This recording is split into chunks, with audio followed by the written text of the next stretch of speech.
Hello. We have been discussing about the Thangka paintings, and we have been checking up how the number system plays an important role.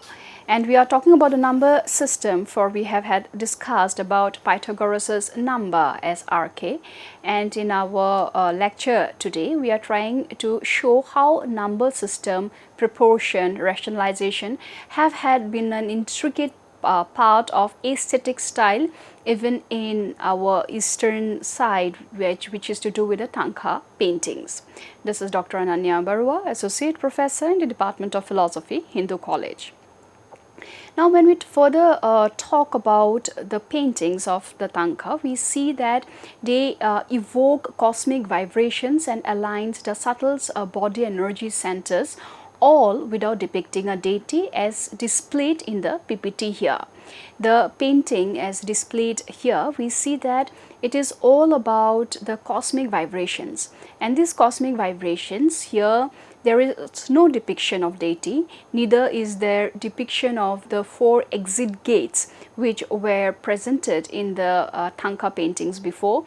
And this shows how from the microcosm to the macrocosm everything is interrelated, and this interrelated or the huge the Venn diagram that is created is the whole reality, which is nothing in all and everything at the same time. And that intricate geometric mandala has been a visually mesmerizing rendition composed entirely of intricate geometric patterns, and that design did evoke cosmic vibrations and aligns with the subtle body's energy centers, all without depicting a deity. Now, each of these paintings incorporates sacred geometric patterns, circles, squares, petals, concentric layers, and numerical structures such as 4 gates, 8 petals, 108 points to visually embody spiritual concepts. Mandala grids synchronize the practitioner's mind with cosmic order. Central symbols like Om or a deity anchor consciousness in stillness or divine presence. In concentric forms, they mirror inner states, the chakras and cosmic layers, sky, earth, and cosmos. By engaging with these works, meditators align mathematical precision, visual beauty, and spiritual intention, activating the painting as a bridge between microcosm and macrocosm. Now, when we had talked about the Green Tara sacred geometry Thangka painting, we have certain pointers that needs a discussion here. And the PPT again that is being displayed here shows the Green Tara painting, and this painting again has the squares, the 4 exit gates, and the overall mathematical effect. Now, this sacred painting talks about certain theorems or certain inner theorems which we will be picking up now. The Green Tara or the Green Tara sacred geometric Thangka, as an example for a deep breakdown, shows that the deity, the central deity of the Thangka painters is Green Tara. Now, Green Tara represents compassion in action. She is often depicted stepping out of a lotus, ready to respond to the suffering of sentient beings. Her body posture often includes right leg is extended, which is readiness to help, left leg in lotus, which is rootedness in meditation. She may be surrounded by 8 or 21 manifestations, each protecting against different inner or outer fears directly tied to numerological sacredness. So we see that the commonly features of 8, 12 or 16 lotus petals around Tara symbolizes the 8 petals, the eightfold path, 12 petals, the 12 links of dependent origination or the Pratitya Samutpada theory, 16 petals or the expansion of compassion across all directions. So these layers also signify the outer circle where the cosmic wheel or the chakra energy center is there. inner square where there is the earthly place of the deity with 4 directional gates, and we also have the synchronia form or a symbol of mandala logic beginning together in space, time and mind in meditation. Now the numerical codes embedded here, we see that there are some very important insights here.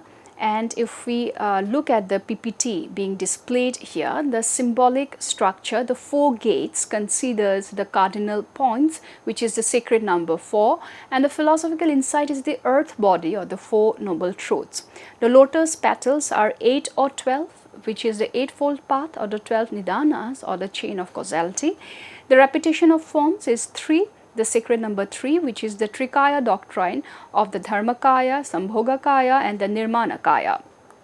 We also have the repetition of forms of the sacred number 3, which have been mentioned, and further, last but not the least, is the malas or the motifs, which is 108, and this 108 is all about wholeness or definiteness to overcome any problem. So when we talk about the color symbol of green Tara, it is green, which is basically a fusion of blue, and blue is wisdom, and yellow, which is activity or earth, representing balance, compassion. Surrounding colors also might include white, which is to do with purity, red, desire or transformed into love, blue, transcendental wisdom, yellow, earth or stability, black, emptiness or protection. So this chromatic spectrum aligns with the 5 Buddha families and their respective wisdom aspects. The painting is not merely decorative. It is a visual prayer, a geometry of transcendence, a map of the awakened mind. Through sacred number synchronization, the Thangkas becomes a living field of energy and insight, allowing the meditator to enter the mandala both symbolically and energetically. We also see the academic and art, the historical sources, where there has been Nagarjuna's description in Tibetan Tangka, where Nagarjuna describes green Tara's color, posture, hand gestures and spiritual symbolism, highlighting her dual mudras representing conventional and absolute truths, and the meaning behind her extended leg and ornament. Also the mandala and the Buddhist symbolism of Nitin Kumar, Exotic India Art, where he talks about the entire mandala as painting, and this is a source one can refer to if one is interested. There are also various other authors that one might be interested in: Robert Beer, Anjan Chakravarti, Robert Fisher, Alice Getty, Nancy Lead and Robert Thurman. There is also the other authors like Pratityapada Pal, Marlene Rai and Robert Thurman, whose work on wisdom and compassion, the sacred art of Tibet, is yet another source that connects the mandala paintings or the Thangka paintings vis-a-vis the number game, which form a comprehensive foundation on mandalas, iconography and numerology in Thangka painting.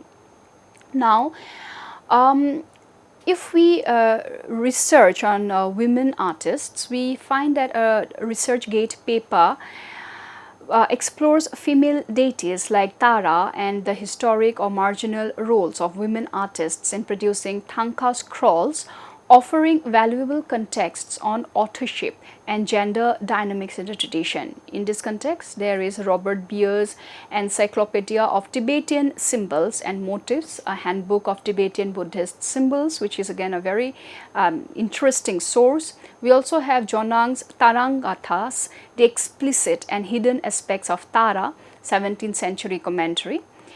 Further, Stephen Baer's The Cult of Tara, the doctoral dissertation, 1973. Alice Getty's Anjan Chakravarti, Robert Fisher, as have been mentioned, their foundational works on iconography and mandalas, and of course Nagarjuna's as the one who founded in the Tibetan Tangka texts describing deity, form and meaning.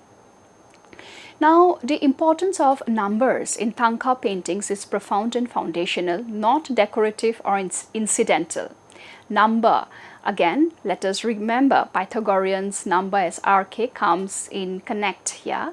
Number in this tradition functions as symbol, structure and spiritual synchronizer, deeply intertwined with Buddhist cosmology, metaphysics and meditative practice. Now, if we look at the PPT here, we see that the Thangkas are visual expressions of the Buddhist understanding of reality. Their forms are governed by numerical symmetries which reflect, number one, is all about unity, the Adi Buddha or primordial awareness. 3 is Trikaya, the 3 bodies of the Buddha, Dharmakaya, Sambhogakaya, Nirmanakaya. 4 resembles or represents the 4 noble truths, the 4 directions, the 4 elements. 5 is all about the 5 Dhyani Buddhas or the 5 aggregates, the skandhas or the 5 wisdoms. 8 is the noble eightfold path, the 8 petals in chakras and mandalas. 12 talks about the 12 nidanas, which is the link's independent origination, or the 12 spokes in the wheel of dharma. 21 is the 21 taras, each of which is the specific iconographic attributes, and 108 is the cosmic totality, beads in malas, 108 defiments to overcome. Thus, each number builds in meaning, transforming the Thangka into a map of the universe and the mind. So, we see that number determines proportion and geometry, and Thangkas are precisely constructed using a grid based on numerical ratios, and these grids are those that govern the size, spacing and proportion of deities, objects, mandala structures, align the image with cosmic harmony, and are derived from canonical instructions found in texts like Vajra Abhidharma, Sadhanamala or Vajravali. Now, when we see the face of a Buddha is divided into 3 equal parts, the height of the body is often a multiple of the length of the nose or width of the face. A mandala has concentric arrangements, square with 4 gates, circle of lotus petals, which is usually 8 or 16, inner deity with 4, 5 or 8 attendants. This numerical system ensures that the image becomes a resonant visual mantra, not just an image but an energetic field. Now, Thangka paintings are not passive art, they are active meditative devices. Counting petals, forms, steps or gates helps the meditator concentrate. Sacred numbers anchor visualization during deity yoga. Repetition, such as 108 mantras, 3 vows, 7 offerings, mirrors the number-based structure of the image, creating concordance between outer ritual, inner awareness and visual. So, if we further check the concept of emptiness with form in the PPT as being displayed here, we see that the numerical expression of the mandalas show form made from precise number, yet ultimately empty of inherent self, and the concept talks about emptiness with form. The interdependence talks or the numerical expression is of the number shows relationship, each gate, figure or petal is a part of system. The concept talks about interdependence. Similarly, about a concept transformation, numerical expressions, colors and numbers both symbolize transformation of defilements into wisdom. For example, the 5 poisons into 5 wisdoms via the 5 Buddhas, and the concept is of transformation. So, when we now talk about the Kala Chakra Mandala, 722 deities arranged with 32 deity inner mandala, 12 gates, 4 chakras, 5 colors, and exact ratios that map onto cosmological time and psychological energy systems. The number of deities and structure corresponds to astrological time, elemental systems, and the practitioner's body. So, now number as the sacred skeleton in Thangka painting, number is the skeleton which is and the rhythm and the secret mantra of the visual form. It unifies the spiritual, aesthetic and cosmological dimension of Buddhist art. Without number, the painting loses its ritual, symbolic and transformative power. So we see that number system of Pythagoras plays an important role in our Thangka painting, and when we talk about the number system of Pythagoras, it is indeed one of the most significant roles of it. Now we will try to talk about Empedocles here and bring in Empedocles' 4 roots vis-a-vis the Pythagorean number system, and see how Empedocles also went beyond the monists of the Milesian thinkers and came up with 4 elements. Now, who is Empedocles? Empedocles was a pre-Socratic philosopher, poet, mystic and proto-scientist from Agragas in Sicily. He is one of the most enigmatic and influential figures of early Greek thought, remembered for his pluralistic cosmology, his introduction of 2 cosmic forces, love and strife, and his blend of rational inquiry with mystical religious belief are important.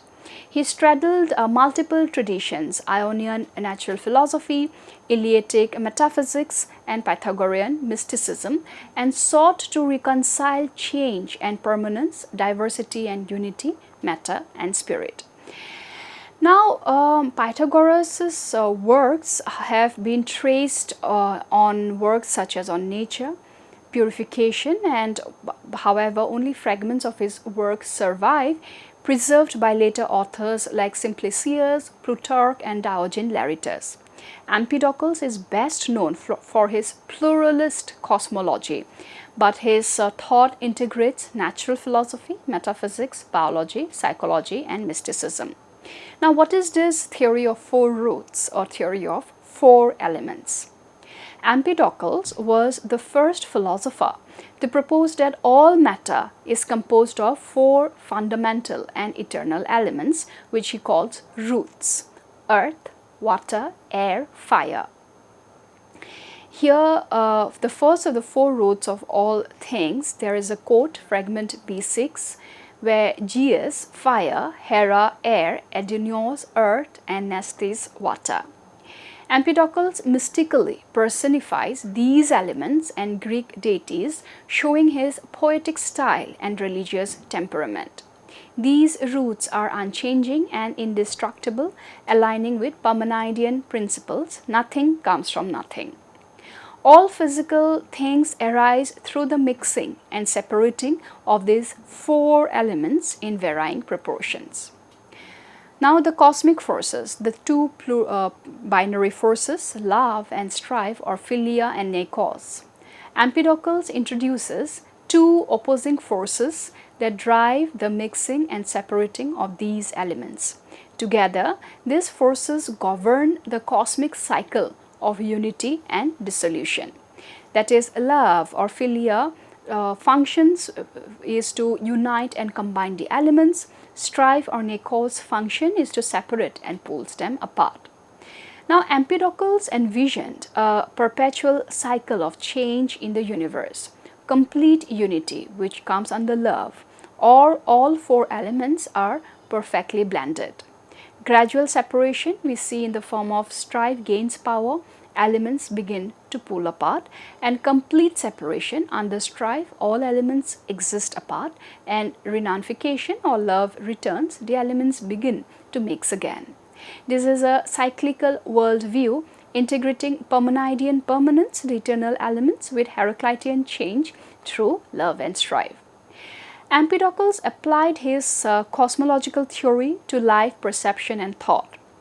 Early life forms were random combinations of parts. Only the suitable ones survived, a rudimentary theory of natural selection or survival of the fittest. Sensation and cognition, perception happens with effluences from objects enter the pores of our sense organs and mix with our internal elements. Mind or nous Thought is a function of our bodily mixture. Life is known by like. The pure or our internal mixture, the clearer our understanding. Mysticism, Ethics and Reincarnation. From his other major poem of purification, we see that Empedocles also claimed to be a divine figure.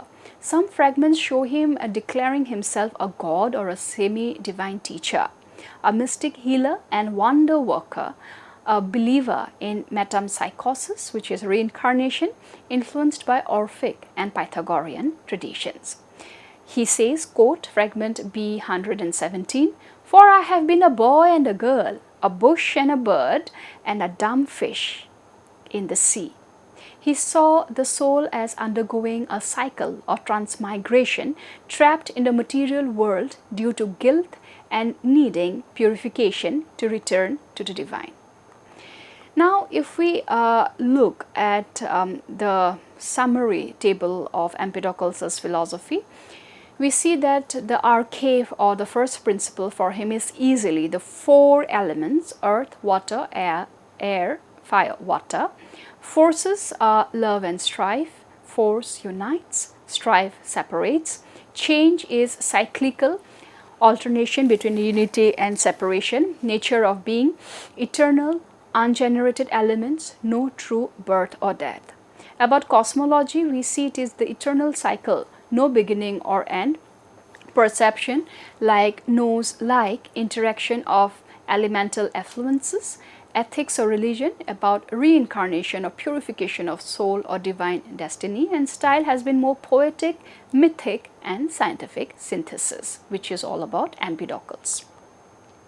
Now, his pluralism, Empedocles' pluralism, he reconciled Eleatic monism, which was about being is unchanging, with Heraclitean flux, which was change is real, by posting many eternal substances moved by non-material forces. His theory of random formation of creatures and survival of fate once anticipates Darwin in a primitive way. Plato admired Empedocles' cosmological vision.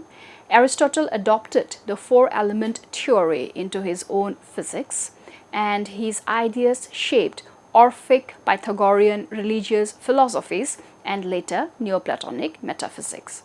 So Empedocles, we see, stands as a bridge between mythos and logos, where he combines mythic or mythic language and religious vision with a rational explanation. Materialism and idealism.